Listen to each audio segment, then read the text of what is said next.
श्रद्धा हत्याकांड, कातिल द्वारा रोज रात को लाश के टुकड़े फेंके जाने के वक्त कहाँ थी दिल्ली पुलिस। श्रद्धा हत्याकांड की जांच ज्यों-ज्यों आगे बढ़ रही है, त्यों-त्यों उसमें मौजूद जोर जमाने की नज़रों से टकराते जा रहे हैं। ऐसे में हत्याकांड के मुख्य पात्र यानी श्रद्धा और कातिल आफताब मुंबई के भले ही रहे हों, मगर एक अहम सवाल तो दिल्ली पुलिस के सामने भी मुंह बाए खड़ा है। श्रद्धा हत्याकांड ने इन दिनों हर किसी को हैरत में डाल रखा है। इसलिए नहीं कि बंद कमरे में बेवफा प्रेमी ने ही उसका कत्ल कर डाला। हिंदुस्तान के लोग हैरत में इस बात को लेकर हैं कि कातिल ने श्रद्धा के लाश के टुकड़ों को आखिर सुरक्षित रहकर ठिकाने कैसे लगा दिया।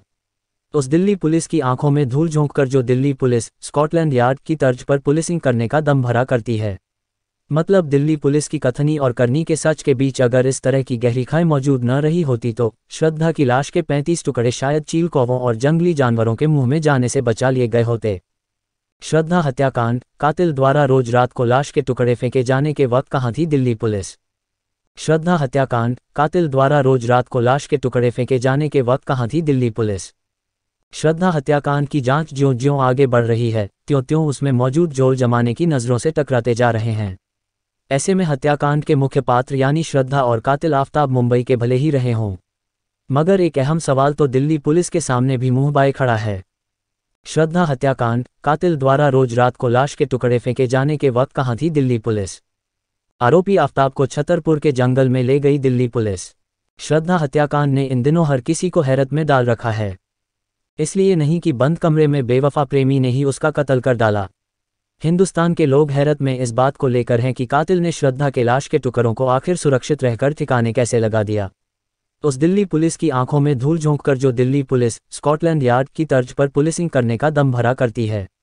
मतलब दिल्ली पुलिस की कथनी और करनी के सच के बीच अगर इस तरह की गहरी खाई मौजूद न रही होती तो श्रद्धा की लाश के 35 टुकड़े शायद चील कौवों और जंगली जानवरों के मुंह में जाने से बचा लिए गए होते।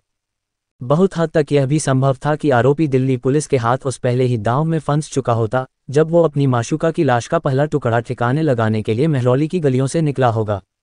इस सनसनीखेज हत्याकांड में अब जो कुछ साफ साफ पिक्चर नजर आ रही है, उससे तो इस बात से भी इनकार नहीं किया जा सकता है कि दिल्ली पुलिस की कानूनी तबीयत से बेखौफ कातिल श्रद्धा की लाश के कटे हुए टुकड़ों को जब ठिकाने लगाने घटनास्थल से दूर जाने को निकला हो, तब उसे रास्ते में तमाम जगहों पर दिल्ली पुलिस कंट्रोल रूम में मौजूद हथियारबंद सुरक्षाकर्मी भी मिले हों।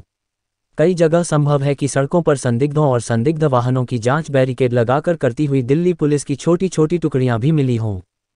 है न हैरत की और सोचने वाली बात। मतलब साफ है कि मुंबई से लाकर षड्यंत्रकारी ने माशूका का दिल्ली में कत्ल किया।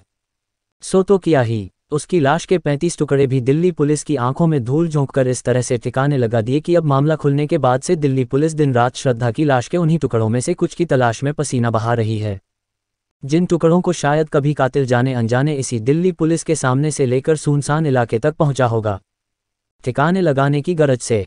गंभीर तो यह है कि अब तक जिन जिन रास्तों की तस्दीक करा के हत्यारे ने प्रेमिका की लाश के टुकड़े जहां जहां से बरामद करा दिए गए हैं, उन इलाकों के रास्ते में उस वक्त कौन कौन पुलिसकर्मी पहरा ड्यूटी पर तैनात रहे थे, इसकी पड़ताल करना दक्षिण या दक्षिण पूर्वी जिला पुलिस अफसरों ने अब तक मुनासिब नहीं समझा है।